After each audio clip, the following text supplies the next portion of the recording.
Welcome students, today will be discuss about reaction और pressure turbine. तो अब ये रिएक्शन और प्रेशर टरबाइन हमारा क्या है, चलिए देखते हैं। रिएक्शन टरबाइन के इनलेट पर क्या होता है कि प्रेशर एनर्जी और काइनेटिक एनर्जी दोनों टाइप्स की एनर्जी पाई जाती है। जैसा कि इम्पल्स टरबाइन के केस पे हमने देखा था, तो इम्पल्स टरबाइन के इनलेट में only and only kinetic energy पाई गई थी। लेकिन रिएक्शन टरबाइन के केस पे क्या है कि इसके इनलेट पर pressure energy and kinetic energy दोनों प्रकार की एनर्जी पाई जाती है। तो अब बात करते हैं कि ये हमारा जलाशय है, रिजर्वायर है। यहाँ से पानी हमारा पेन स्टॉक के थ्रू सबसे पहले केसिंग में आएगा, और केसिंग पे पहले पानी पूरी तरह से फिल हो जाएगा।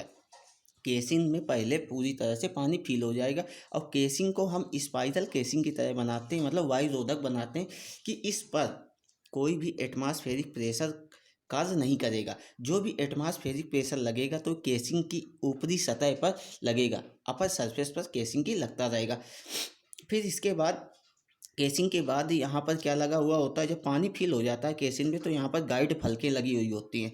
तो अब ये गाइड फलक जो लगी हुई है, तो गाइड फलक के थ्रू पानी हमारा गाइड फलक के में भरने के बाद पानी हमारा कहाँ जाता है, जनरल पहिया पर जाता है और फिर ये कंटिन्यूअस इस पर टकराता रहता है। तो टकराने के बाद क्या होता है कि हमारा जनरल पहिया जो है ये रोटेट होने लगता है, क्योंकि जनरल पहिए पर भी हमारे ब्लेड्स लगे हुए हैं। तो ब्लेड्स लगे हुए हैं और ये गाइड फलक पर जो ब्लेड्स लगे हैं ये भी फिक्स हैं एंड जनरल पर जो ब्लेड लगे हैं वो भी फिक्स है। तो अब इस पर बात आती है कि कैसे रोटेट होता है, तो देखते हैं इस फिगर पे।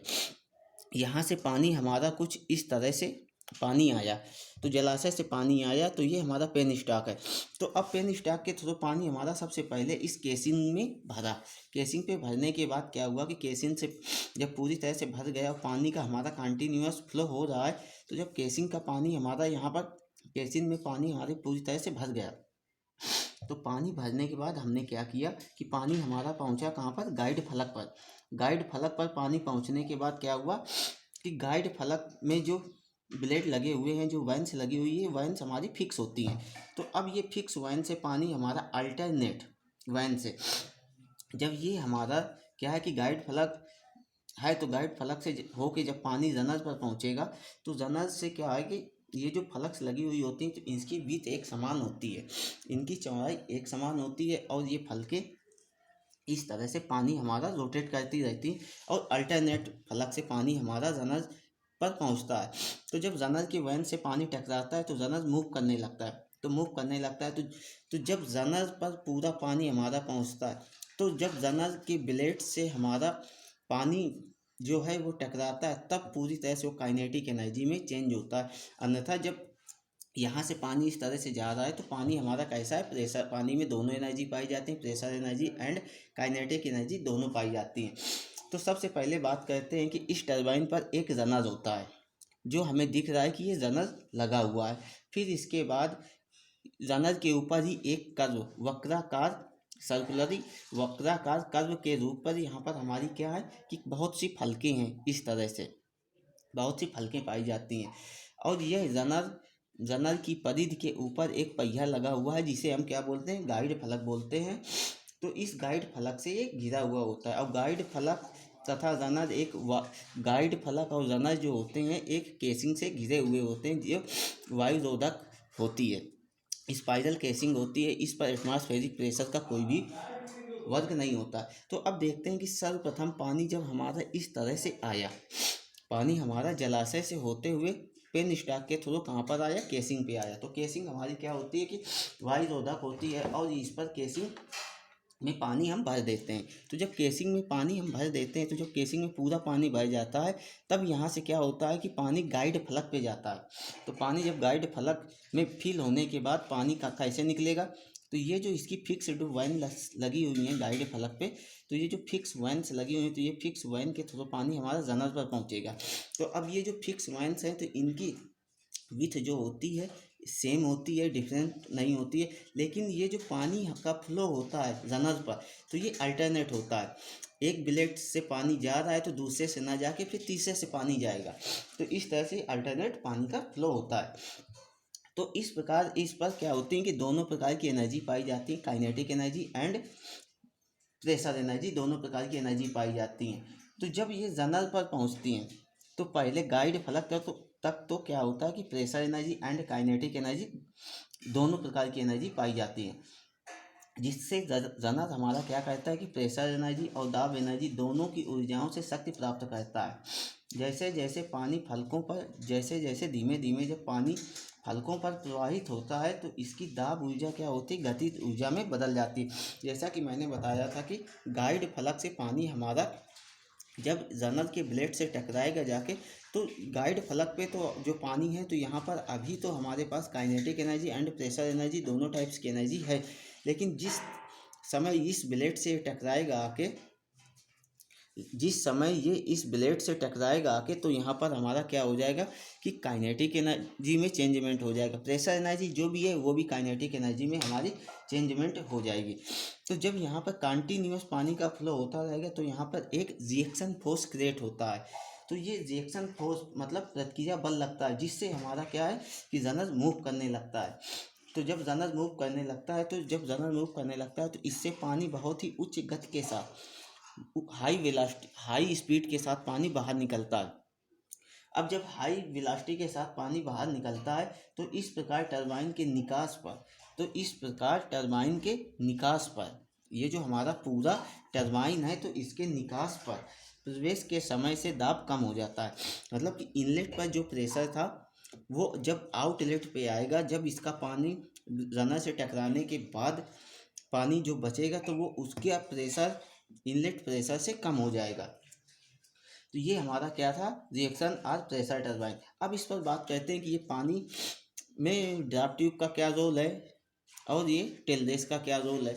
तो अब बात करते हैं कि ड्राफ्ट ट्यूब और टेल रेस। तो अब ड्राफ्ट ट्यूब क्या होता है कि पानी में यदि यहाँ से हमने क्या किया कि ड्राफ्ट ट्यूब के थ्रू पानी को हमें एक स्थान से दूसरे स्थान तक ले जाना होता है, जिसमें हम क्या करते हैं कि यदि पानी में कोई डिस्चार्ज नहीं, जैसे ब्लेड से टकराए, हमने इम्पल्स टरबाइन पर देखा था, तो जब आउटलेट पर पानी आता था, टेल रेस पर पानी आता था तो उसकी वेलोसिटी जीरो हो जाती थी। तो अब इस पर हमें देखना है कि यहाँ पर आउटलेट के लिए क्या है, तो यहाँ पर आउटलेट पर पानी तो हमारा आ गया तो यहाँ पर प्रेशर कम है, लेकिन ड्राफ्ट ट्यूब के थ्रू हम क्या करते हैं कि ड्राफ्ट ट्यूब के थ्रू इसको हम डिस्चार्ज प्रोवाइड करते हैं, जिससे हमारे पानी में वेलोसिटी आ जाती है Q=V/A कंटिन्यूटी इक्वेशन से।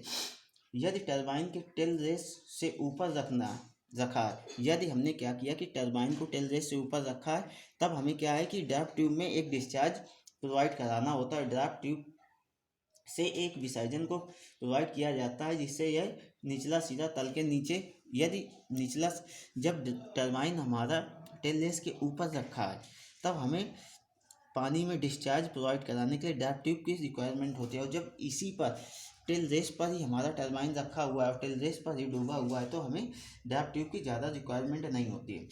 तो तब क्या होता है कि जब रनर से पानी टकरा जाता है तो टकराने के बाद पानी की गतिज ऊर्जा कम हो जाती है, जिससे ड्राफ्ट ट्यूब की आकृति कुछ अलग प्रकार की बनाई गई है, जिससे टरबाइन के निकास तथा प्रवेश के दाबों का अंतर काफ़ी कम हो जाता है। अब इसके एग्जाम्पल क्या क्या हैं, फ्रांसिस टरबाइन है, गिरार्ड टरबाइन है और फॉर्नीरान टरबाइन है। तो इस प्रकार के टरबाइन रिएक्शन टरबाइन के एग्जाम्पल होते हैं। तो जैसा कि हमने बताया कि पानी हमारा यहाँ से आएगा तो सबसे पहले केसिंग में आएगा। तो केसिंग हमारा क्या है, वायुरोधक है, मतलब यहाँ पर एटमॉस्फेरिक प्रेशर वर्क नहीं करेगा। तो क्योंकि पानी पर हमारी क्या है कि जब इनलेट में पानी आएगा तो इस पर kinetic energy and pressure energy दोनों प्रकार की एनर्जी पाई जाती है। तो जब kinetic energy and pressure energy दोनों प्रकार की एनर्जी पाई जाती है तो ये सबसे पहले केसिंग में पानी भरेगा। इस तरह से केसिंग में पानी भरा, केसिंग में पानी भरने के बाद केसिंग से पानी कहाँ जाएगा, गाइड फलक में जाएगा। तो गाइड फलक पे जो वेन्स लगी हुई होती हैं फिक्स होती हैं।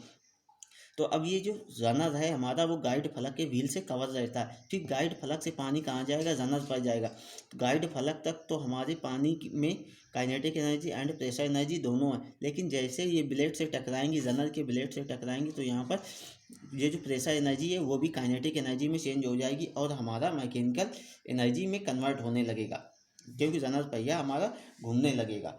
तो जब रनर पहिया घूमने लगेगा तो इसमें ऐसा तो है नहीं कि पानी टकरा रहा है तो काइनेटिक एनर्जी पूरी की पूरी मैकेनिकल एनर्जी में चेंज हो जाए, नहीं होगा। तो इसमें जो पानी बचेगा तो वो निकास पानी पर जो प्रेशर होगा वो इनलेट प्रेशर से कम होगा। फिर इसके बाद टेल रेस पर पानी आएगा। यदि हमने क्या किया है कि टरबाइन को टेल रेस के ऊपर रखा हुआ, तो हमें इस पानी को एक स्थान से दूसरे स्थान तक ले जाने के लिए ड्राफ्ट ट्यूब का यूज करेंगे। और वो ड्राफ्ट ट्यूब क्या करेगा कि पानी को विसर्जन प्रोवाइड करेगा। पानी को विसर्जन प्रोवाइड करने का मतलब है कंटिन्यूटी इक्वेशन से Q equal to A into V. अब बात करते हैं कि ये केसिंग हमारी जो बनी हुई है, तो आपने देखा है कि केसिंग का क्रॉस सेक्शनल एरिया धीमे धीमे रिड्यूस हो रहा है। तो इस तरह से यहाँ कुछ ज़्यादा है, यहाँ कुछ ज़्यादा है, फिर यहाँ कम है, कम है, कम है। इस तरह से हमारा क्या है कि केसिंग का क्रॉस सेक्शन एरिया रिड्यूस होता रहता है। तो ये था हमारा क्या, रिएक्शन टरबाइन या प्रेशर टरबाइन, जिस पर रिएक्शन टरबाइन या प्रेशर टरबाइन, जिस पर दोनों प्रकार की एनर्जी काम आती हैं। तो चलिए अब देखते हैं हम, चलिए अब बात की जाए कि इसके डिफरेंस क्या होते हैं। रिएक्शन टरबाइन और इम्पल्स टरबाइन के बीच में डिफरेंस क्या है। Difference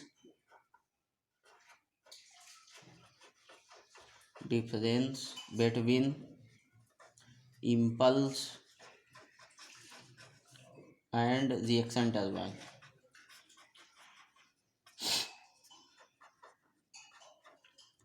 difference between impulse and reaction turbine.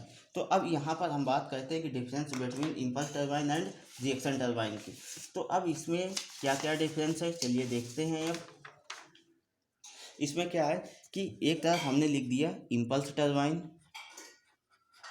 Impulse, दूसरी तरफ रिएक्शन, ठीक है।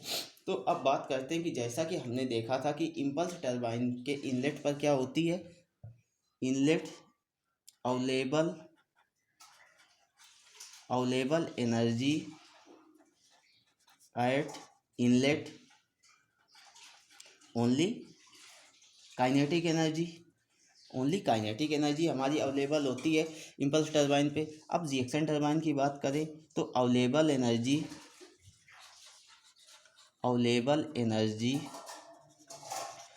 एट इनलेट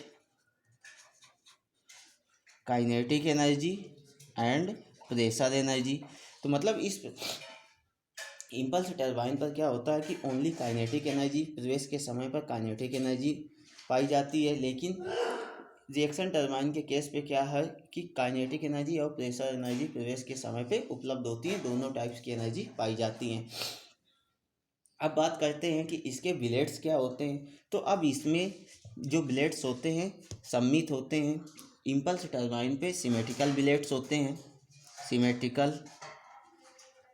सिमेट्रिकल ब्लेड्स पाए जाते हैं। ब्लेड्स की बात की गई है तो ब्लेड्स या वैन्स की बात हुई है या बकेट्स की बात हुई है। फिर इसमें क्या है, नॉन सिमेट्रिकल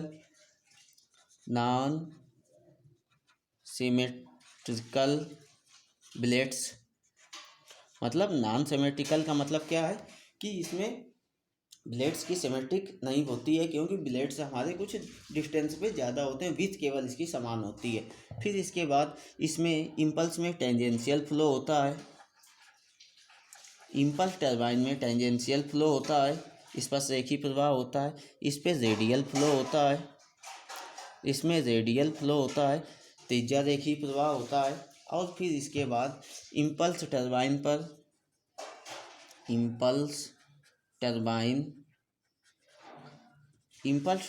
पर क्या होता है कि वायुमंडलीय दाब कार्य करता है,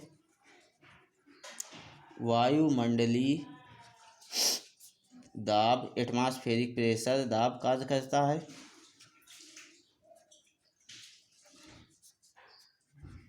और रिएक्शन टरबाइन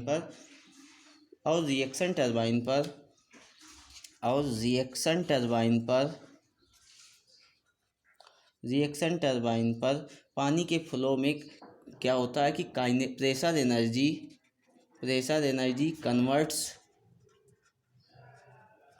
काइनेटिक एनर्जी। अब इस पर एटमॉस्फेरिक प्रेशर का कोई रोल नहीं होता है, क्योंकि यहाँ पे जो हमारी केसिंग लगी हुई होती है, तो ये क्या होती है कि केसिंग हमारी बंद होती है। तो केसिंग बंद होती है तो केसिंग एटमॉस्फेरिक प्रेशर जो वर्क करता है तो केसिंग के ऊपरी अपर लेयर पर वर्क करता रहता है।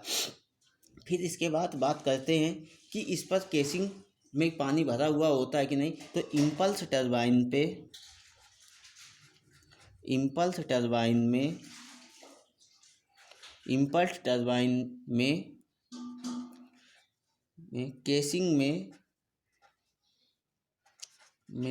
पानी नहीं भरा हुआ होता है, पानी नहीं भरा होता है। क्यों नहीं भरा होता है? तो बात करते हैं कि इम्पल्स टरबाइन के केसिंग में पानी क्यों नहीं भरा होता है। इम्पल्स टरबाइन के केस में क्या होता है कि जो भी पूरी प्रक्रिया होती है वो ओपन होती है, तो एटमॉस्फेरिक प्रेशर पर कार्य करती है। जैसा कि हमने यहाँ पर बताया कि इम्पल्स टरबाइन पर एटमॉस्फेरिक दाब कार्य करता है। तो जब यहाँ पर एटमॉस्फेरिक दाब कर रहा है तो मतलब है कि केसिंग हमारी एक सेफ्टी का काम करे, सेफ्टी गार्ड का काम करे। पानी जो इधर उधर हमारा फैलता है तो उसको बचाने के लिए हम केसिंग का लगा देते हैं, बाकी रिक्वायरमेंट कुछ नहीं होती है। और रिएक्शन टरबाइन में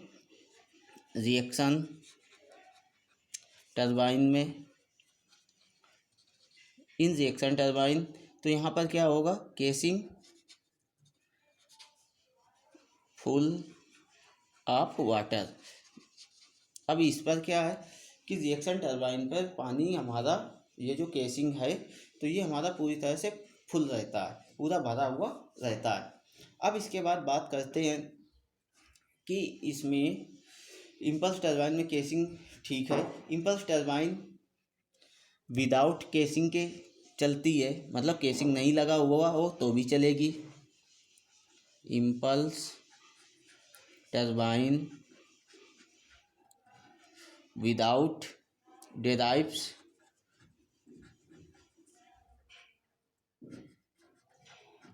without casing.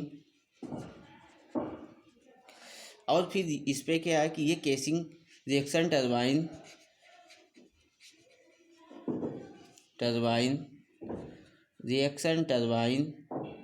Derives with casing.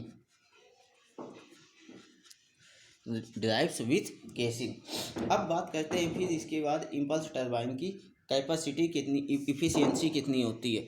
तो इम्पल्स टरबाइन की हमारे इफ़िशियंसी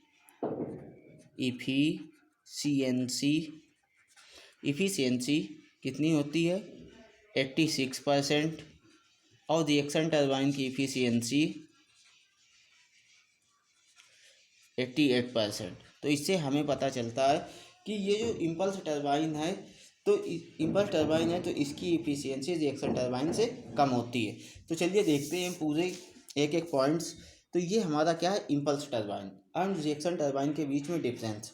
तो इम्पल्स टरबाइन के इनलेट पर केवल गतिज ऊर्जा होती है और रिएक्शन टरबाइन के इनलेट पर गतिज तथा दाब दोनों प्रकार की ऊर्जाएं होती हैं। जैसा कि हमने अभी समझा, इनके विलेट सिमेट्रिकल होते हैं, इनके विलेट नॉन सिमेट्रिकल होते हैं।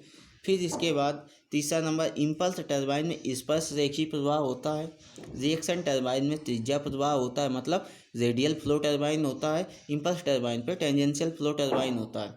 इम्पल्स टरबाइन के प्रवाह में वायुमंडलीय दाब रहता है, इम्पल्स टरबाइन के प्रवाह में वायुमंडलीय दाब कार्य करता है। रिएक्शन टरबाइन में प्रवाह के अंतर्गत जल की दाब ऊर्जा निरंतर गतिज ऊर्जा में चेंज होती रहती है। फिर इसके बाद बात करते हैं पाँचवें नंबर की, इसमें जल टरबाइन केसिंग को पूरा भरकर प्रभावित नहीं होता।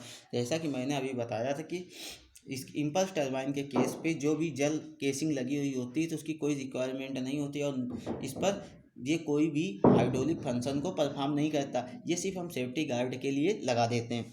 और जल का टरबाइन और रिएक्शन टरबाइन में क्या होगा कि पूरा भरकर पानी से चलेगा। फिर इसके बाद बात करते हैं 6 नंबर की, इम्पल्स टरबाइन केसिंग के बिना चलाई जा सकती है। इम्पल्स टरबाइन केसिंग के बिना चलाई जा सकती है, लेकिन रिएक्शन टरबाइन बिना केसिंग के नहीं चलाई जा सकती है। इम्पल्स टरबाइन की दक्षता 86% होती है, रिएक्शन टरबाइन की दक्षता 88% होती है। तो इससे ये हमें पता चलता है कि हमारी जो रिएक्शन टरबाइन है ये इम्पल्स टरबाइन से ज़्यादा कैपेसिटी रखती है। ये था हमारा इम्पल्स टरबाइन या रिएक्शन टरबाइन। और फिर इन्हीं के बीच हमने क्या देखा, difference between impulse and reaction turbine.